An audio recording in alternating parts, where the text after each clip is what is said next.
2018 সালের চেয়েও বেশি ক্ষিপ্রতা এবারে কোটা সংস্কার আন্দোলন সারা দেশে ছড়িয়ে পড়ছে। গতকাল বাংলা ব্লকেট কর্মসূচির প্রথম দিনে 6 ঘন্টারও বেশি সময় শাহবাগকে কেন্দ্র করে আশেপাশের পুরো এলাকা আন্দোলনকারীদের নিয়ন্ত্রণে ছিল।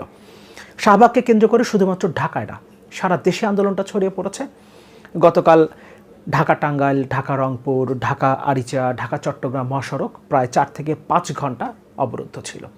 সকাল 11:30টার দিকে রাজশাহী বিশ্ববিদ্যালয়ের শিক্ষার্থীরা ঢাকা রাজশাহী ট্রেন চলাচল পুরোপুরি বন্ধ করে দিয়েছে, তারা রেলপথ অবরোধ করেছে এবং রেলওয়ের পক্ষ থেকে স্বীকার করা হয়েছে উত্তরবঙ্গের সাথে ঢাকার রেল যোগাযোগ প্রায় বিচ্ছিন্ন এই মুহূর্তে। তার মানে আন্দোলনটা ব্যাপক ক্ষিপ্রতায় সারা দেশে ছড়িয়ে পড়ছে।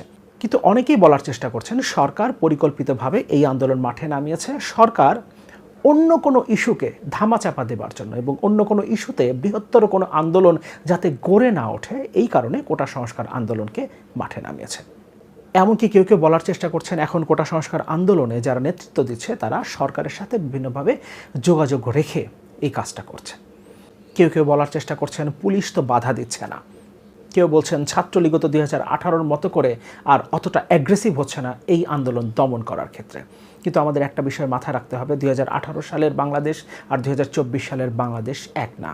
2018 সালের পুলিশ আর 2024 সালের পুলিশ এক না। 2018 সালের পর অনেক ঘটনা এই দেশে ঘটে গেছে। 2021 সালে র্যাবের উপরে স্যাংশন এসছে, এরপর আজিজ বেনজিরদের যে চরিত্র আমাদের সামনে উঠে এসেছে, আসাদুজ্জামান মিয়া, ডিআইজি শিমুল, ডিআইজি জামিল হাসানদের যে চিত্র আমাদের সামনে এসছে, তাতে পুলিশ বাহিনী এখন আর 2018 সালের সেই পুলিশ বাহিনী নেই। 2018 সালে কোটা সংস্কার আন্দোলনকে দমন করার জন্য শেখ হাসিনার সরকার পুলিশকে দলীয় ক্যাডার বাহিনী হিসেবে ব্যবহার করতে পেরেছিল, এখন চাইলেই পুলিশকে তারা দলীয় ক্যাডার বাহিনী হিসেবে ব্যবহার করতে পারবে না। এর মধ্যে অনেক কিছু ঘটে গেছে, অনেক কিছু পরিবর্তন হয়ে গেছে। ঢাকা বিশ্ববিদ্যালয়ের হলগুলোতে ছাত্রলীগের একক কর্তৃত্ব এখনও আছে, কিন্তু তারা আগের মতো করে চাইলেই হল থেকে একজন ছাত্রকে বের করে দেয়া কিংবা হলগুলো বন্ধ করে রাখা সেই শক্তিটা এখন আর তাদের নেই। তারা চাইলেই এখন কোনো শিক্ষার্থীকে হল থেকে বের করে দিতে পারে না, তার বিরুদ্ধে প্রতিবাদ হয়। 2018 সালে এই প্রতিবাদটা হতো না, এখন এই প্রতিবাদটা হয় এবং আন্দোলনটা যেভাবে ছড়িয়ে পড়ছে চারদিকে, অনেকে বলার চেষ্টা করছেন সরকার যদি প্যাট্রোনাইজ না করে তাহলে এভাবে সারা দেশে আন্দোলনটা ছড়িয়ে পড়তে পারত না। এখন এখানে বেশ কয়েকটা প্রশ্ন তৈরি হয়, এই আন্দোলনটা মাঠে নামিয়ে সরকারের লাভ কি?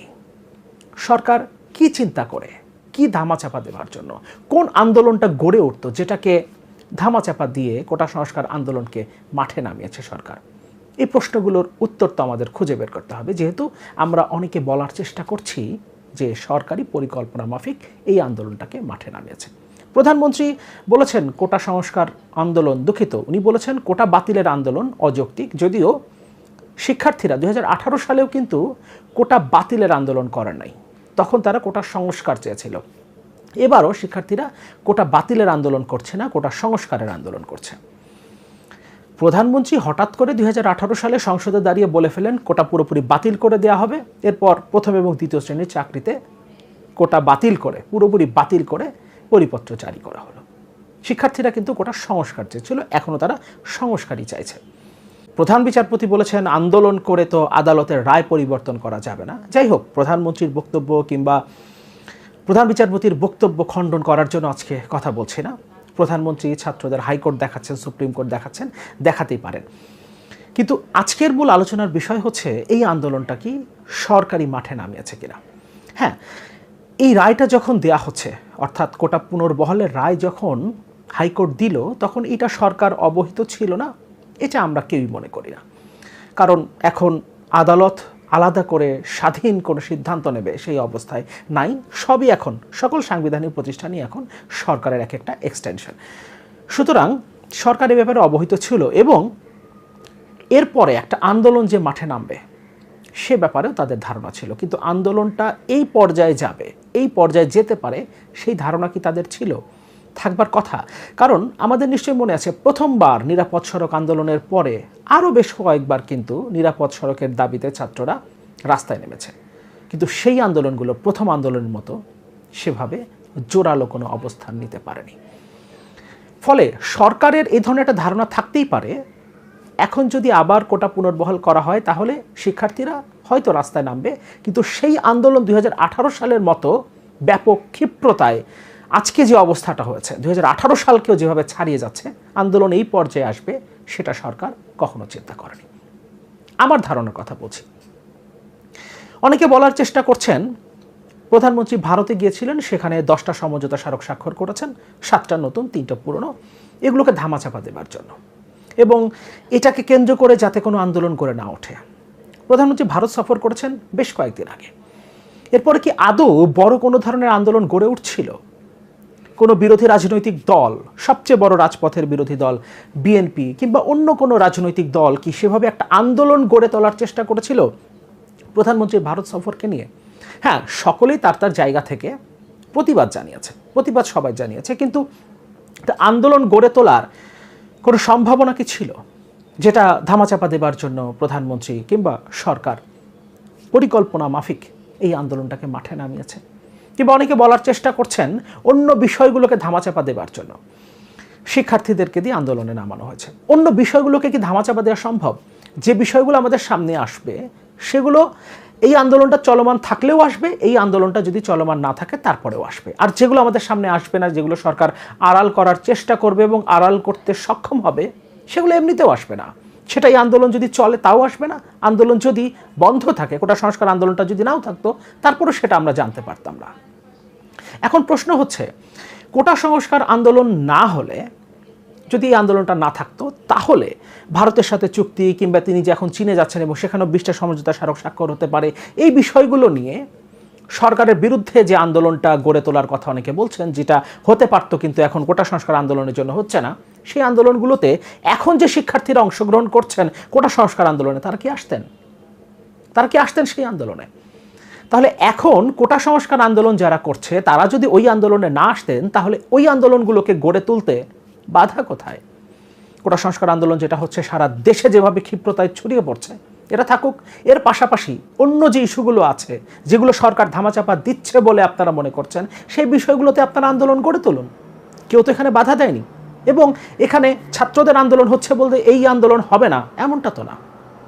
অনেকে বলছেন ভারতীয় পণ্য বর্জনের যে আন্দোলনটা ছিল সেটা এখন আস্তে আস্তে ধামাচাপা পড়ে যাচ্ছে। ভারতীয় পণ্য বর্জন আপনি করেন, আপনাকে তো কেউ ঠেকায় নাই। ভারতীয় পণ্য বর্জন করে এই সরকারকে ক্ষমতা থেকে উৎখাত করবেন, মানে এখানে লজিকটা কি আসলে? হ্যাঁ, অনেক ধরনের বৈষম্য আছে আমাদের ভারতের সাথে যে চুক্তিগুলো হয়েছে সেগুলো আমরা মানি না, ঠিক আছে, কিন্তু এই সরকার যদি ক্ষমতায় থাকে তাহলে এরকম চুক্তি আরও হবে। এটা ভারতের সাথে হয়েছে, একই রকম 20টা চুক্তি হবে চীনের সাথে, কয়েকদিন পরে হবে রাশিয়ার সাথে, আবার আমেরিকাকে ম্যানেজ করার জন্য আমেরিকাও যা চাইবে আমরা তাদেরকে সেটা দিয়ে দিব। আমাদের সরকার, শেখ হাসিনা সরকার সেগুলো দিয়ে দিবে। সুতরাং এই সরকার যদি ক্ষমতায় থাকে তাহলে আপনি ভারতীয় পণ্য একবার বর্জন করবেন, চীনা পণ্য বর্জন করবেন, আপনি রাশিয়ান পণ্য বর্জন করবেন, এরপর আমেরিকান পণ্য বর্জন করবেন, কিন্তু এই সরকারকে আপনি ক্ষমতা থেকে উৎখাত কিভাবে করবেন? তার জন্য তো রাজপথের আন্দোলন লাগবে। এই যে কোটা সংস্কার আন্দোলনটা হচ্ছে, এরকম সরকার পতনের জন্য এই সরকারকে সরাসরি চ্যালেঞ্জ করে কোনো আন্দোলন যদি মাঠে নামে, তাহলে এই সরকারকে উৎখাত করা সম্ভব। সুতরাং আপনি যে কথাগুলো বলছেন, আমরা ফেসবুকে এখন আর ওই ভারতীয় পণ্য বর্জনের ডাক দিয়ে অত সুবিধা করতে পারছি না, মানুষজন এখানে এত রেসপন্স করছে না, সবাই কোটা সংস্কারের দিকে চলে গেছে, এটাই যদি আপনাদের সমস্যা হয়ে থাকে তাহলে আপনারা ফেসবুকে লিখতে থাকুন। কিন্তু একটা কথা মনে রাখবেন, ফেসবুকে লিখে কিংবা আমি যে ভিডিওতে কথা বলছি ইউটিউবে, এভাবে কথা বলে সরকার পতন করা যাবে না।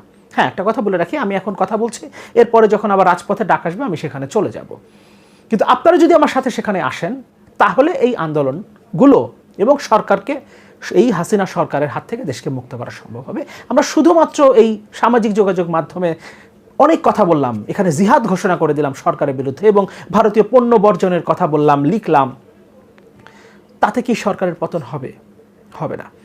সুতরাং আমরা অনেকেই অনেক ধরনের হাইপোথিসিস নিয়ে অনেক ধরনের কথাবার্তা বলি। রাজপথে নামতে হবে, ছাত্র রাজপথে নেমেছে, তাদেরকে সমর্থন দিন। শেষ করার আগে কোটা সংস্কার আন্দোলন যারা করছেন তাদের উদ্দেশ্যে কয়েকটা কথা বলি। ফেসবুকে আপনাদের কয়েকজনের মন্তব্য আমি দেখলাম, আপনাদের এই চলমান আন্দোলনে রাজনৈতিক দলগুলোর অংশগ্রহণ আপনারা পছন্দ করছেন না এবং তারা যদি এখানে সমর্থনও দেয় সেই সমর্থনও আপনারা প্রত্যাশা করেন না। আপনারা বলার চেষ্টা করছেন আমরা চাই কোটা ব্যবস্থার সমাধান, একটা সমাধান চান, একটা সংস্কার চান, কিন্তু অন্য যে বিষয়গুলো আছে সেগুলো নিয়ে আপনাদের কিছু যায় আসে না। কিন্তু বিষয় হচ্ছে আপনার দাবি সরকারি চাকরিতে প্রবেশের ক্ষেত্রে যে বৈষম্যটা আছে সেই বৈষম্যটা আপনি চান না, আপনি তার বিরুদ্ধে অবস্থান নিয়েছেন। বৈষম্য তো আরও অনেক জায়গায় আছে। আমি সরকারি চাকরি করতে যাব না, কিন্তু তারপর আমি আপনাদের এই আন্দোলনে সমর্থন দিচ্ছি। কিন্তু আমার উপরে যে বৈষম্য হচ্ছে, আমার যে অধিকারগুলো হরণ করা হচ্ছে, সেগুলো নিয়ে কি আমি কথা বলবো না? আমি যদি আপনার এই আন্দোলনের সমর্থন দিই, তাহলে আপনি আমার কথায় কেন সমর্থন দেবেন না? আপনি আমার অধিকারগুলোর ক্ষেত্রে কেন আপনি কথা বলবেন না? এবং সেগুলো নিয়ে যখন আমি কথা বলবো, আপনার ওই একই প্ল্যাটফর্মে দাঁড়িয়ে আপনি কথা বলতে পারবেন না। আপনি কেন বলতে পারবেন না যে আমরা ভোট দিতে পারি না এতগুলো বছর ধরে? আপনি কেন বলতে পারবেন না যে দুর্নীতির মাধ্যমে দেশের অর্থনীতিকে খোকলা করে ফেলা হয়েছে, যে কারণে মূল্যস্ফীতি আজকে কোথায় গিয়ে পৌঁছেছে? সরকারি হিসাব যেখানে 10%, 15%, সত্যিকার হিসাব তো 20 থেকে 25% ছাড়িয়ে গেছে। আপনি এটা নিয়ে কথা বলবেন না। এটা নিয়ে যদি আমি কথা বলি, তাহলে আপনি মনে করবেন যে এখানে বিরোধী দল ঢুকে গেছে, সুতরাং এই আন্দোলনটা পণ্ড হয়ে যাবে। এই সরকারকে ক্ষমতায় রেখে এই সরকারের গতিকে আপনি চ্যালেঞ্জ করবেন না, কারণ আপনি চান এই সরকারই সমাধান করুক। হ্যাঁ, এই সরকার সমাধান করবে তো। 2018 সালে একবার সমাধান করে দিয়েছিল, এভাবে আপনারা আবার আন্দোলন করে 2024 সালে সমাধান আনবেন।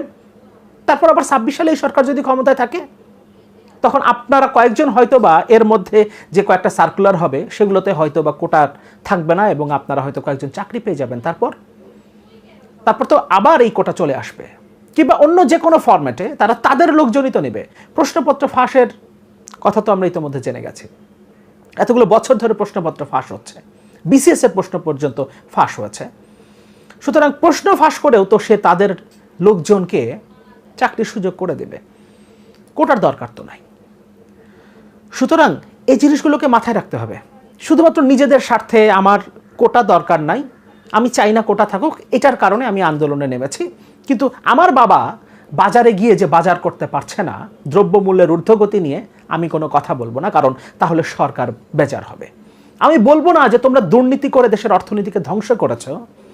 গত 15-16 বছরে দেশ থেকে প্রায় 15-16 লাখ কোটি টাকা বিদেশে পাচার করেছো, এই কারণে দেশের অর্থনীতি আজকে ধ্বংস হয়ে গেছে, দেশের ব্যাংকগুলোতে টাকা নাই, দেশের রিজার্ভ শেষ হয়ে গেছে। এই কথাগুলো আমি বলবো না। এটা কোনো আন্দোলন হতে পারে না, কখনোই ছিল না। শিক্ষার্থীরা, ছাত্ররা এইভাবে আন্দোলন কখনোই করে নাই, কখনোই না। 69-এও ছিল না, এরশাদ বিরোধী আন্দোলনেও ছিল না। এখন নতুন একটা যে প্যাটার্ন এসছে, এই প্যাটার্নে আন্দোলন করে কখনোই জয়লাভ করা যাবে না, কখনোই যাবে না। এরকম একটা স্বৈরাচারকে চ্যালেঞ্জ না জানিয়ে স্বৈরাচারের কাছ থেকে আপনি অধিকার আদায় করবেন, আপনার ন্যায্য দাবি আদায় করবেন, এটা কখনো কোনো আন্দোলন হতে পারে না। এই আন্দোলনটা অভীষ্ট লক্ষ্যে, আসল লক্ষ্যে কোনোদিনও পৌঁছাবে না। 2018 সালে একবার হয়েছিল, মনে হয়েছিল আমরা জিতে গেছি। তারপর সেই জয়টা আসলে কেমন ছিল সেটা এখন আমরা বুঝতে পারছি 2024 সালে এসে। সুতরাং আবারও যদি আমরা ওই অবস্থানেই থাকি, ওই পজিশনটা নিয়েই যদি থাকি, শুধুমাত্র নিজের স্বার্থের কথা চিন্তা করি, আত্মস্বার্থকেন্দ্রিক, ব্যক্তি স্বার্থকেন্দ্রিক আন্দোলন করি, তাহলে একই অবস্থা হবে। আমি যদি শুধু নিজের কথা চিন্তা করি, আমার বাবার কথা চিন্তা না করি, আমার ভাইয়ের কথা চিন্তা না করি, সারা দেশের মানুষের অধিকারের কথা চিন্তা না করি, তাহলে এই আন্দোলনে তারা হয়তোবা আমাদেরকে সমর্থন দিচ্ছে, আমিও আপনাদের আন্দোলনে সমর্থন দিচ্ছি, কারণ নৈতিক সমর্থন অবশ্যই আছে। আপনাদের এই আন্দোলনটা যৌক্তিক, তাই এই আন্দোলনের সাথে আমার সমর্থন আছে। কিন্তু আমি আপনাদের এই চরিত্রটাও বুঝতে পারছি যে আপনি আপনার স্বার্থে আন্দোলন করছেন, আপনি আমার স্বার্থ দেখছেন না। সুতরাং ভবিষ্যতে আপনি আপনার স্বার্থই দেখবেন, আমার স্বার্থ দেখবেন না। সুতরাং এই জায়গাগুলো একটু মাথায় রাখতে হবে, সিরিয়াসলি জায়গাগুলো মাথায় রাখতে হবে। এই দেশের মানুষের অধিকার, যেই অধিকার হরণ করা হয়েছে, আপনি আপনার অধিকারের কথা বলছেন তো, দেশের জনগণের সকল অধিকার, সকল নাগরিক অধিকার, সাংবিধানিক অধিকার, মৌলিক অধিকার এই সরকার ছিনিয়ে নিয়েছে। তার বিরুদ্ধে আপনি বলবেন না? আপনাকে বলতে হবে। আপনি যেদিন বলবেন, আপনি যেদিন সবার অধিকারের কথা বলবেন, আপনি যেদিন সরকারকে চ্যালেঞ্জ করবেন, তার বৈধতা নিয়ে চ্যালেঞ্জ করবেন, আপনার ভোটের অধিকার নিয়ে চ্যালেঞ্জ করবেন, দুর্নীতির বিরুদ্ধে কথা বলার সাহস করবেন, সরকারের লুটপাট নিয়ে যেদিন কথা বলার সাহস করবেন, সেই দিন মনে করবেন আপনি সত্যিকারের লড়াই করছেন, এবং এই লড়াইয়ের পর যদি আপনি জয়লাভ করেন, তাহলে সেটাই সত্যিকারের জয়।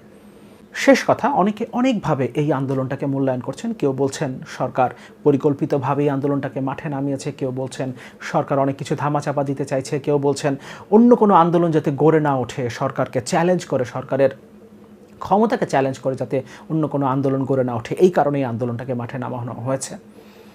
এক একজন এক একভাবে এই আন্দোলনটাকে মূল্যায়ন করছেন, কিন্তু আমার মতে এটা যারা আন্দোলনটা করছেন তাদের স্বতঃস্ফূর্ত একটা আন্দোলন এবং একটা যৌক্তিক আন্দোলন। এই আন্দোলনে আমাদের সকলের সমর্থন থাকা উচিত, আমাদের সকলের অংশগ্রহণ না হলেও অন্তত নৈতিক সমর্থনটা এই আন্দোলনে থাকা উচিত। এবং এই আন্দোলনে আমার শতভাগ নৈতিক সমর্থন আছে। পাশাপাশি যারা আন্দোলন করছেন তাদের প্রতি বার্তা, আপনারা শুধুমাত্র আত্মকেন্দ্রিক ব্যক্তি স্বার্থকেন্দ্রিক আন্দোলনের চিন্তা না করে সারা দেশের জনগণের কথা মাথায় রেখে আপনারা আন্দোলন করেন, সত্যিকারের নৈতিকতা নিয়ে আন্দোলন করেন। সত্যিকারের নৈতিকতা, যেটা সাদা সেটাকে সাদা বলেন, যেটা কালো সেটাকে কালা বলেন, যেটা অবৈধ সেটাকে অবৈধ বলেন। এটা যেদিন বলতে শিখবেন সেদিন সত্যিকারের সফলতা পাবেন।